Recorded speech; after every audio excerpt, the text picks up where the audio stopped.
Happy New Year to you. Heading into the Osprey games, just your overall thoughts on taking on the Welsh side. Yeah, it's going to be tough ask for us, you know. They didn't have the best of starts to the season, but I think recently they've turned the corner. You know, they've had a great win on the road against Montpellier. They won the two Welsh derbies over Christmas, and it's always nip and tuck. But the win against the Blues away, I thought that was a big win for them as well. So, you know, playing against a confident team, they built up a little bit of momentum recently, so it's going to be a big ask. And just coming from the previous interview, you know, they asked, you know, a lot of those Welsh players, they're going to be knocking on the door with the Six Nations on the corner, and they'll probably see, you know, the announcement of Warren Gatland as head coach, as them being given an opportunity to impress, especially if they've been out in the cold a little bit recently.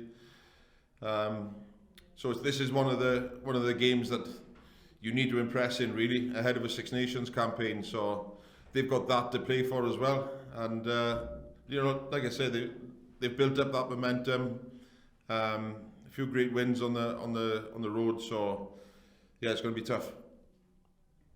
Just talking to Jack Cohen there, we're talking about momentum, and I said to him, you know, is this the strongest Leinster have ever been? You know, this run just seems to have been going on forever. It seems that there's a first team, a second team, there's such strength and depth. Do you think this is possibly the strongest squad you've seen? Yeah, we haven't won anything yet, so we can't get too ahead of ourselves.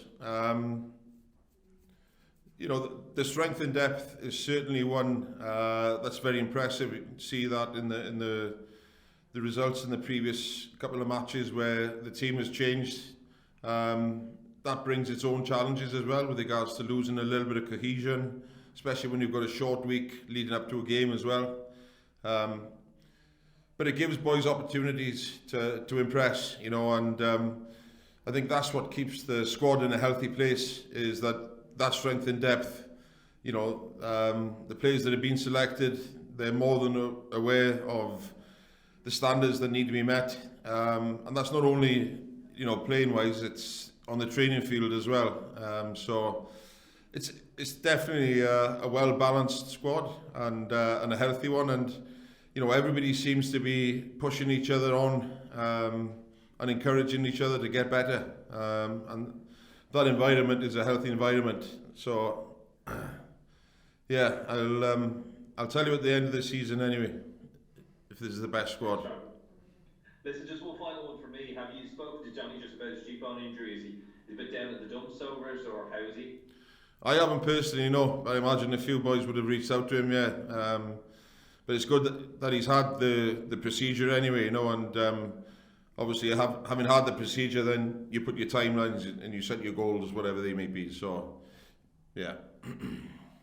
Great stuff. Thanks, Rob. Thank you.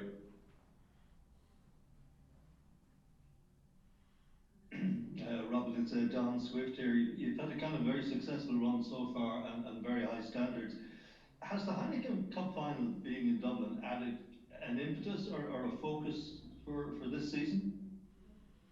It has been mentioned. I mean, that can't go unnoticed, you know, in your preparations, etc. But you know, that's the sort of long-term goal, if you like. You know that's what's around the corner. So it provides a little bit of momentum, a bit of motivation for us. Sorry, and but you know, there's a lot of work to do ahead of that, and you know, if we do get there, brilliant. But we just take one game at a time and not get too far ahead of ourselves.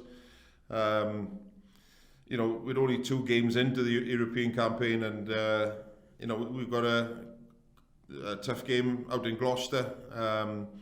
You know, playing in front of a very passionate home crowd before welcoming, you know, Racing, who again, you know, they're always going to be a threat and a challenge.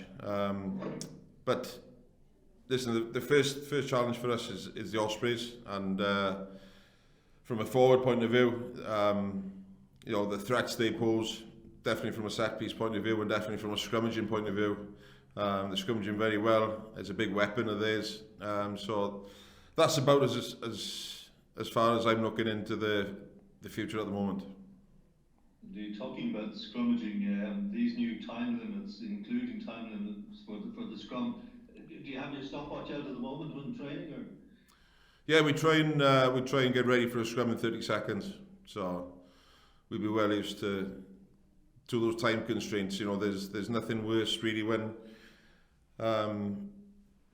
even in training where time is at such a premium to prepare the team. You've just got we've got to get on with this, and it's the same from a line-out point of view. If that comes in with regards to, having a certain amount of time for a line-out throw, and I think it's healthy for the game as well. I think everybody's aware of the bigger picture. Nobody likes to see, a stop-start encounter. For the benefit of the game and the crowds, etc., I think it'd be great.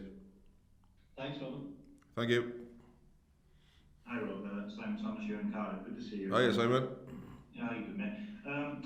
You will know a lot of these Ospreys players well. You coached a number of them, and I guess they know you as well. So you'll both be kind of trying to second guess each other. Does it add a little bit more for you always when you go back to Wales for a game like this?